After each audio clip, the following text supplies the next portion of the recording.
Apa itu semantik? Semantik adalah cabang ilmu linguistik yang mempelajari makna dalam bahasa. Fokus utamanya pada cara kata, frasa, dan kalimat yang menciptakan makna, serta bagaimana hubungan antar unsur bahasa membentuk suatu pemahaman. Nah, untuk pengertian semantik secara etimologi, kata semantik dalam bahasa Indonesia yaitu semantik diturunkan dari bahasa Yunani kuno, sema yang berarti bentuk nominal. Nah, bentuk nominal yang berarti tanda atau lambang. Nah, dalam bentuk verbalnya adalah semaino yang berarti menandai atau melambangkan.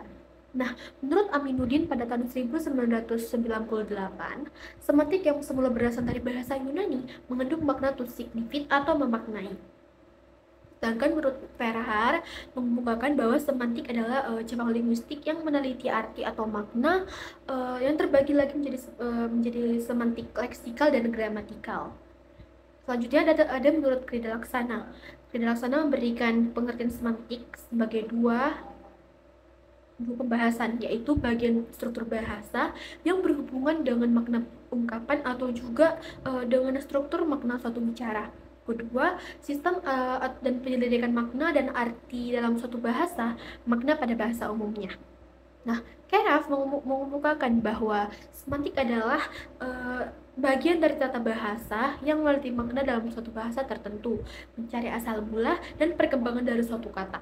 Jelas mengemukakan bahwa semantik adalah bagian dari struktur bahasa yang membahas suatu makna ungkapan atau kata dalam cabang ilmu linguistik yang mengkaji antara lambang atau inherennya. Ada 3 makna yang dipelajari dalam semantik, yaitu makna leksikal, makna gramatikal, dan makna konseptual. Nah, apa itu makna leksikal? Makna leksikal adalah makna dasar atau inheren dari sebuah kata yang dapat ditemukan dalam kamus. Sedangkan gramatikal adalah makna yang timbul dari hubungan antar kata dalam suatu struktur gramatikal. Sedangkan konseptual adalah makna yang dipengaruhi oleh situasi, latar, atau konteks dalam pengucapan kata atau kalimat. Sejarah semantik.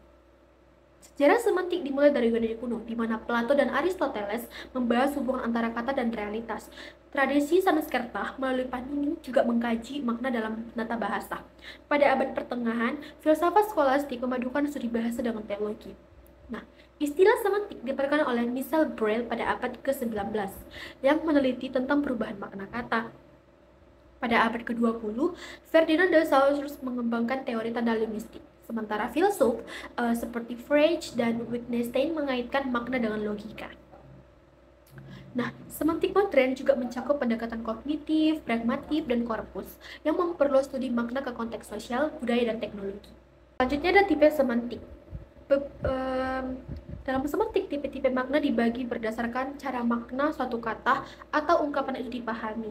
Nah, berikut ini ada 10 makna yang akan saya jelaskan. Pertama ada makna leksikal. Nah, tadi sudah jelaskan kan, makna leksikal itu adalah makna yang utuh dan sebagaimana tercantum dalam kamus. Nah, contohnya kata meja. Meja bermakna perabotan, perabotan dalam permukaan yang datar untuk meletakkan benda. Nah, kedua makna gramatikal. Makna gramatikal timbul akibat hubungan gramatikal seperti penggunaan afiks dan struktur kalimat.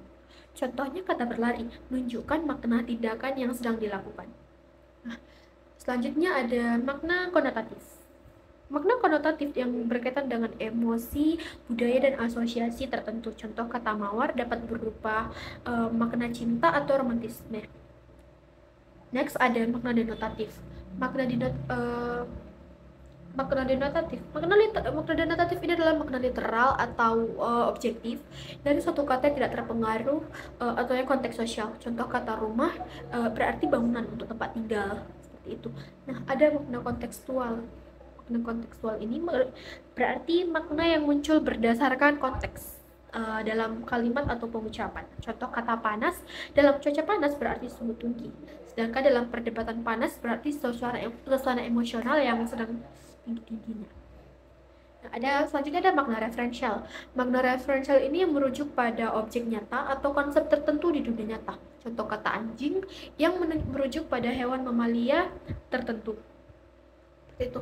Nah, makna referensial merupakan makna yang tidak merujuk atau objek pada objek atau konsep tertentu, tetapi memiliki fungsi gramatikal seperti kata dan atau kata atau yang berfungsi sebagai tanda penghubung dalam suatu kalimat.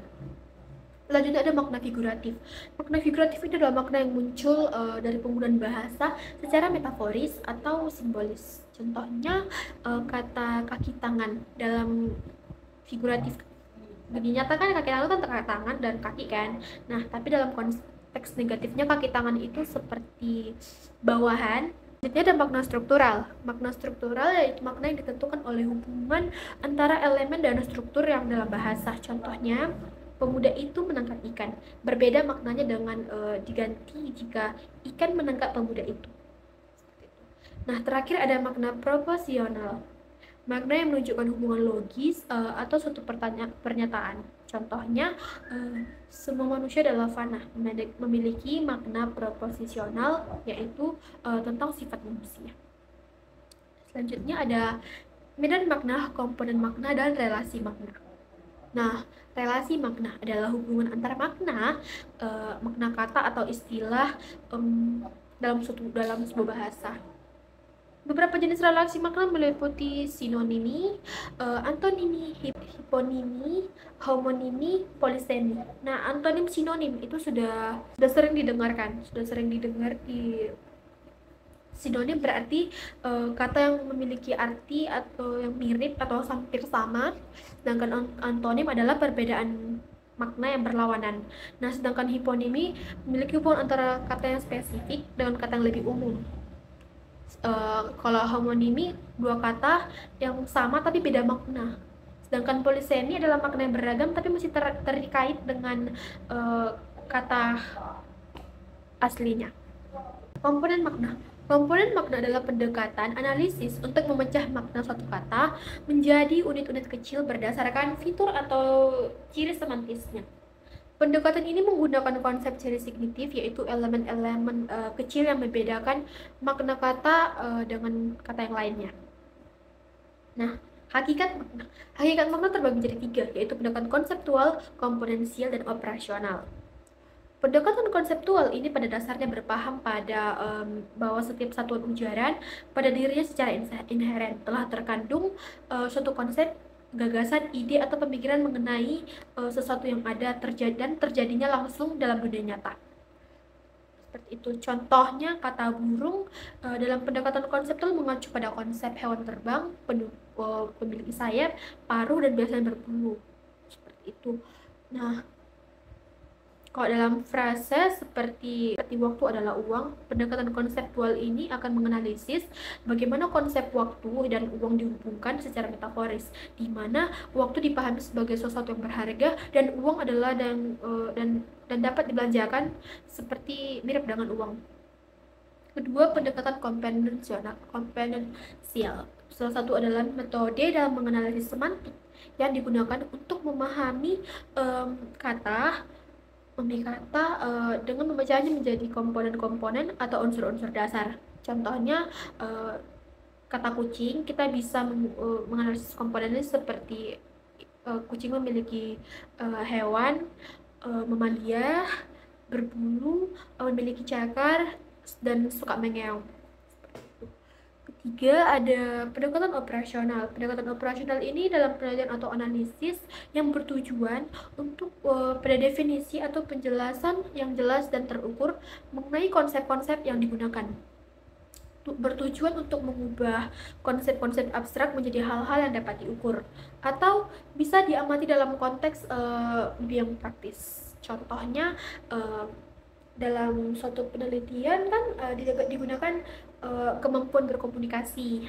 Nah, maka untuk membuat konsep menjadi operasional, peneliti akan membuat definisi indikator-indikator yang jelas, seperti jumlah kata yang diucapkan dalam per menitnya, kejelasan pengucapan, atau kemampuan menjawab pertanyaan dengan tepat.